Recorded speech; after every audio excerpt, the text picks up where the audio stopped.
Welcome to the Inherent Identity Podcast, a place where you can learn the secrets to living as the best version of you.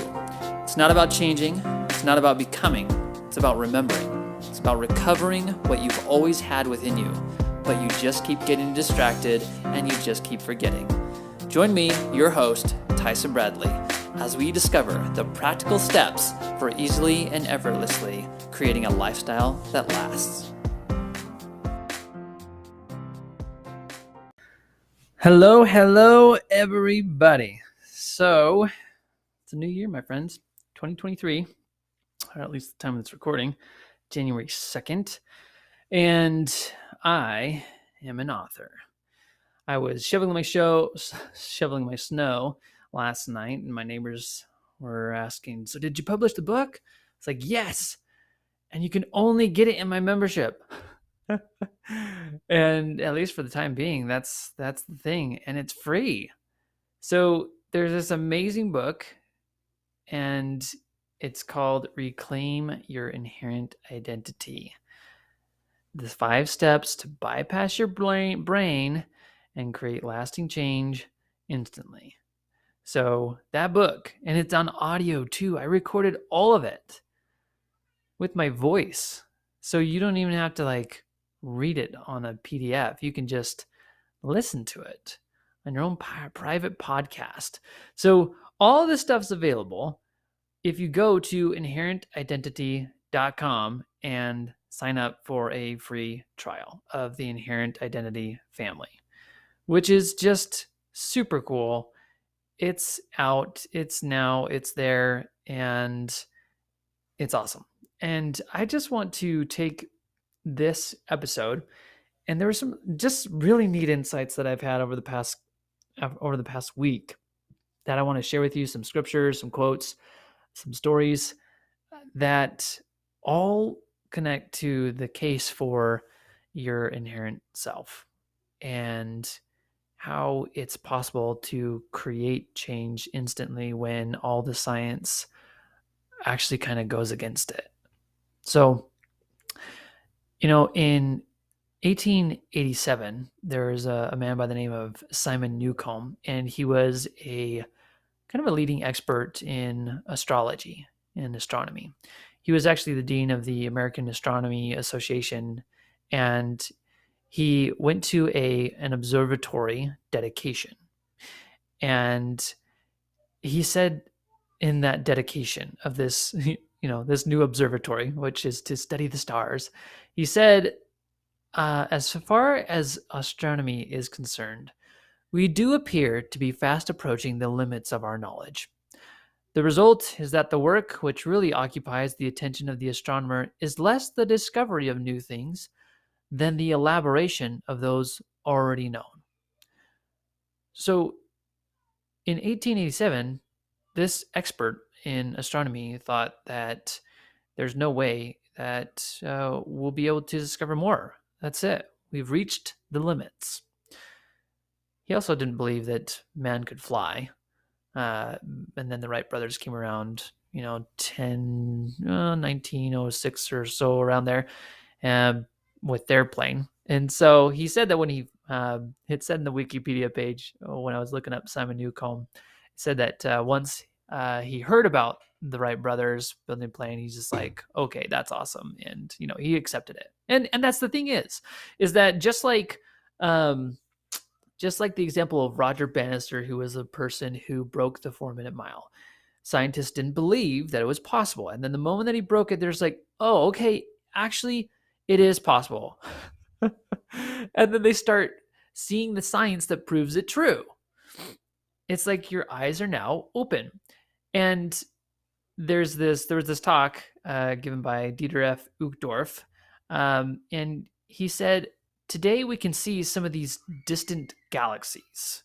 We know that they are there. They have been there for a very long time, but before mankind had instruments powerful enough to gather celestial light and bring these galaxies into visibility, we did not believe such a thing was possible. The immensity of the universe didn't suddenly change, but our ability to see and understand this truth changed dramatically. And with that greater light, mankind was introduced to glorious vistas we had never before imagined. And so, I think about that quote and I think about these experiences that kind of give light to what we may think is impossible. I remember going on a call with kind of people in my beta group when I was first launching this inherent identity concept. And one of the beliefs that kind of kept coming up as a block for people was it's change is hard and change takes time. But I couldn't believe those things because I had experienced otherwise. And there are so many people who experience otherwise. All those people and those stories that you hear where they're, a lot of times it's connected to like near death experiences or things like that, where someone gets diagnosed with cancer and all of a sudden they quit smoking and they, change all these habits that were really hard to change in the past that had been in their life for forever. And so if that's possible, if people can just choose to quit something, and then there's stories of people I've heard of, people that just, quit cold turkey and then they never go back. It's like, what causes such things? How is that even possible? And I'm interested in uncovering that because there have been multiple habits and things that I've changed in my life that have been instantaneous. And so if that is something you're interested in, is just quicker change and to let go of maybe the scientifically proven and studied and researched idea that habits form within 18 to 254 days, then my invitation has come to the Inherent Identity family. Try it out for 2 weeks and see if you don't create a change. If I can help you create a change in 2 weeks, then I don't know, maybe I'm dumb. Maybe I made the wrong choice to make it free. Because then you make the change and then you don't come back. But it's my belief that you'll make a change and then you want to make more. And then there might be some things that are proving difficult or that you're trying to discover more of who you really are. And in the process of coming into the family, that I can help you uncover that. And I can teach you the tools. I can help you deep dive and you'll want to stay longer, not just because it really does help, but because you develop relationships with people who are on similar journeys to transform every aspect of their life. So, needless to say, within the Inherent Identity family, we are breaking old norms because the science of today says that neurons fire and wire and that our brain is neuroplastic and that it can change, but that it does take time and it's pretty difficult. And yet there are examples within my own life and in the life of my clients where we're creating lasting change instantly. And one of the reasons why I think this is done or how it's done is kind of shared by Paul when he's talking to the Corinthians.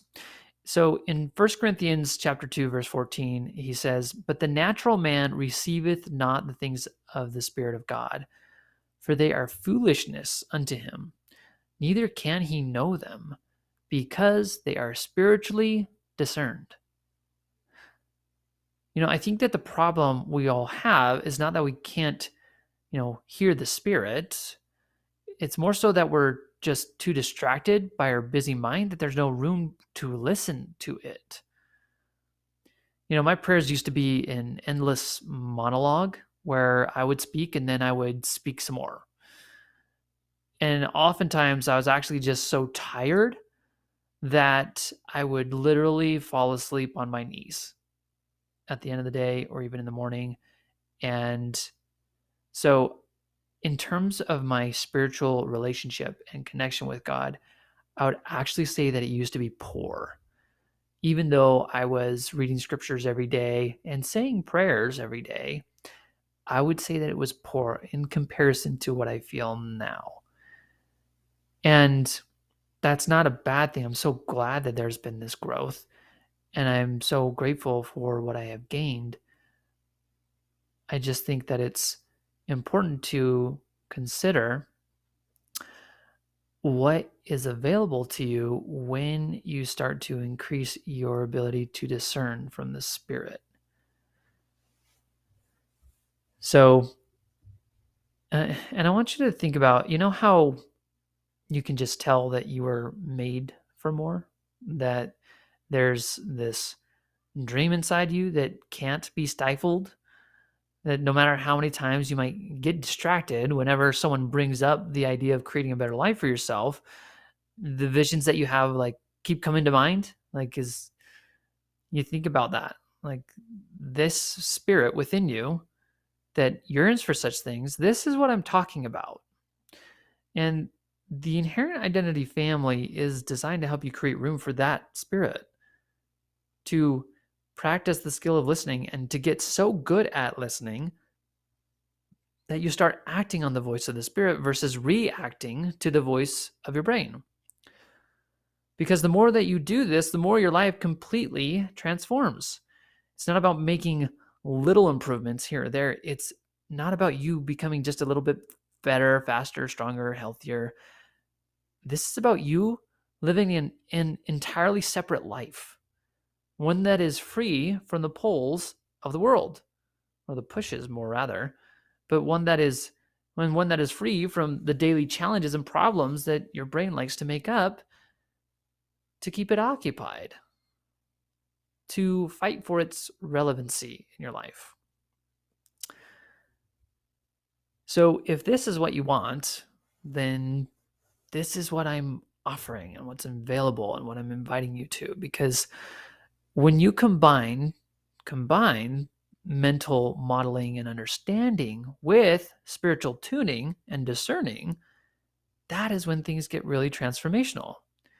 It's a completely different experience than what's out there as purely cognitive approaches to change. And that's what I want you to test. So I was reading some other scriptures recently, and I want to just share them with you because they kind of stopped me in my tracks, and I went off on some awesome tangents in thinking about them. But first scripture is John 7, verse 17, which reads, "If any man will do his will, he shall know of the doctrine, whether it be of God or whether I speak of myself." Now, what came to mind when reading this was the idea of how we can really come to know ourselves.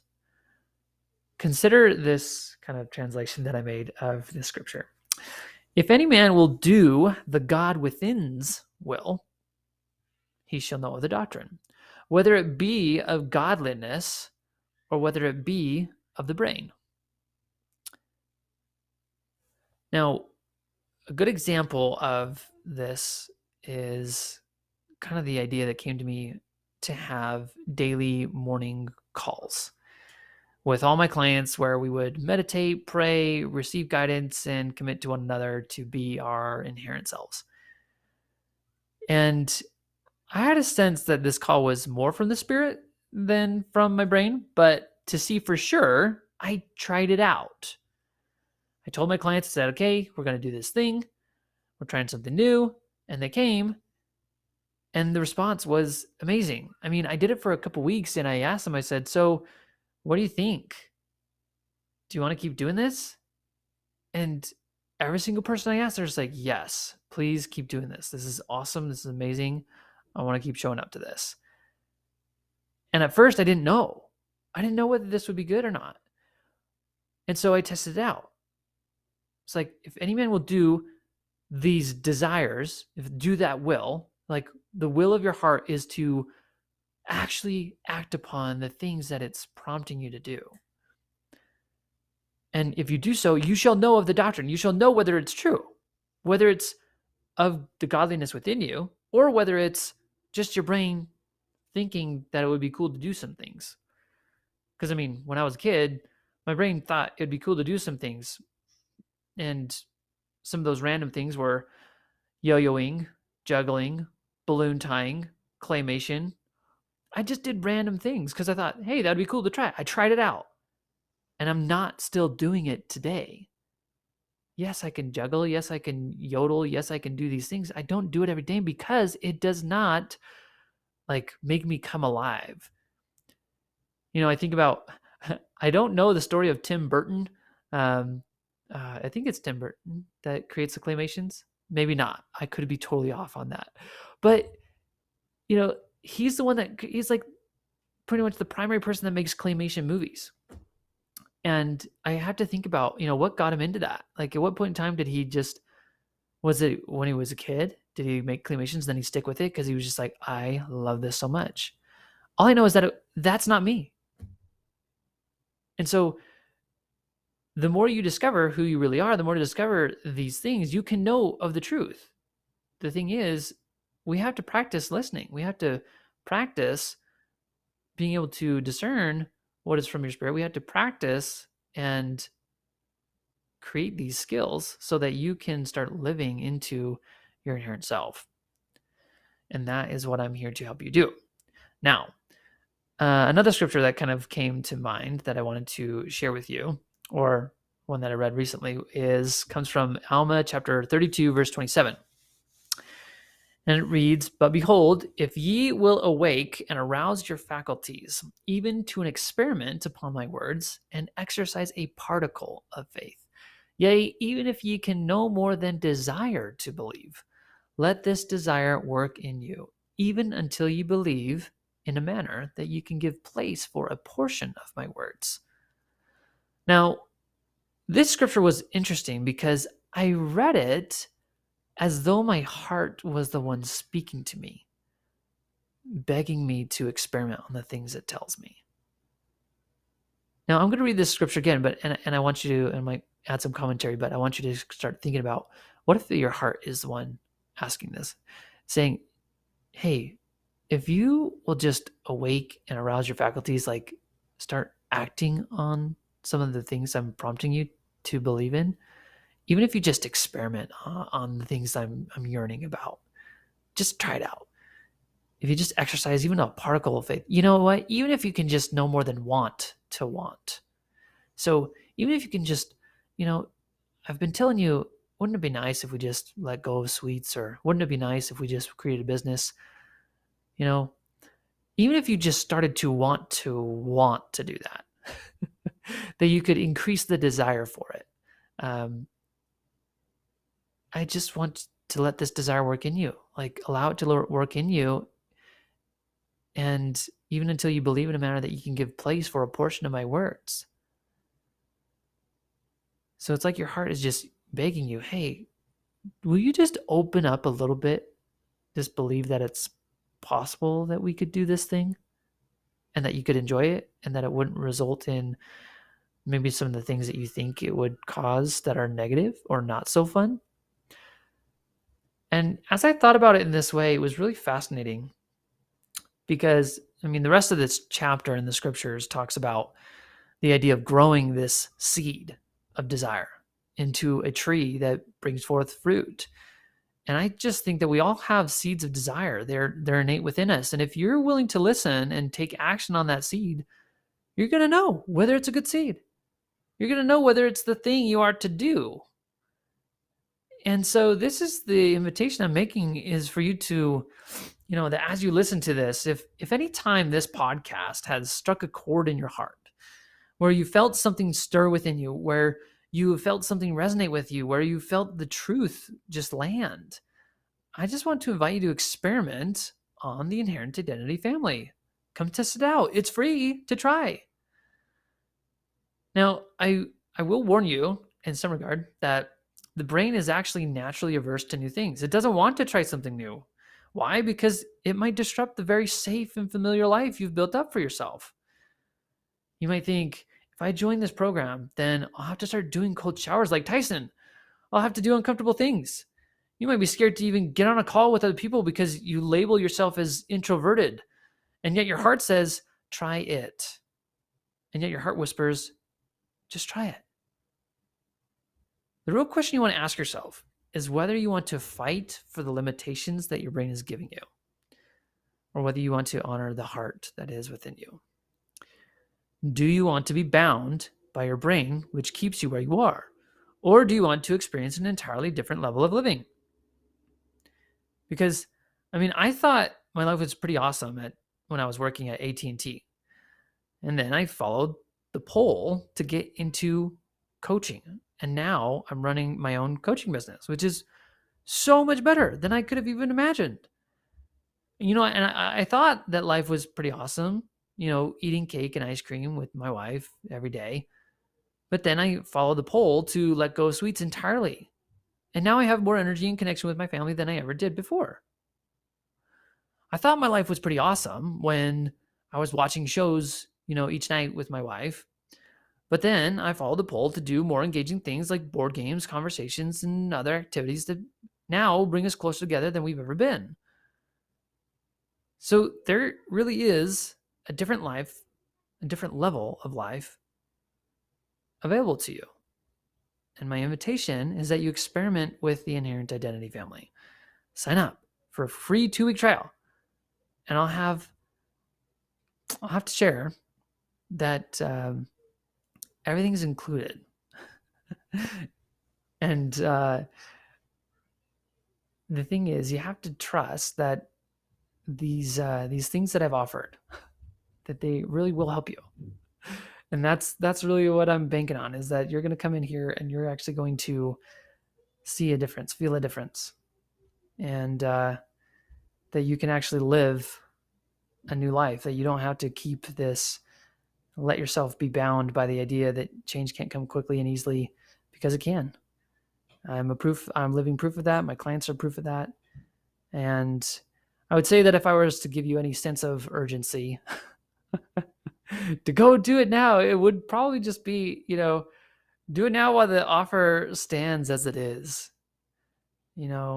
I've had thoughts of not offering a free trial, that you just pay for it. There's other programs that are out there that don't offer any free trial. You just have to trust that it's going to work. And so just take advantage while you still can, and while it's available in the form that it's in, because it's good. It's really good. So I love you all, and I hope to see you there. I think what would just be really fun is to just meet you and to get to know you and to see your face. And because I'm on a call every single morning, and maybe if that morning call doesn't work for you, you can come to the weekly call. And if that weekly call doesn't work for you, there's a form you can fill out to see about other calls to join in on. Needless to say, I want to get to know you, learn more from you, and have an amazing new year. All right, my friends, we will talk to you later. Hey, do you want to create your best life? Do you want to live into it? If that's you, I want you to come and check out inherentidentity.com. This is the place where you get to learn the easy and effortless way to living into your dreams. So once again, come check out inherentidentity.com. We'll see you there.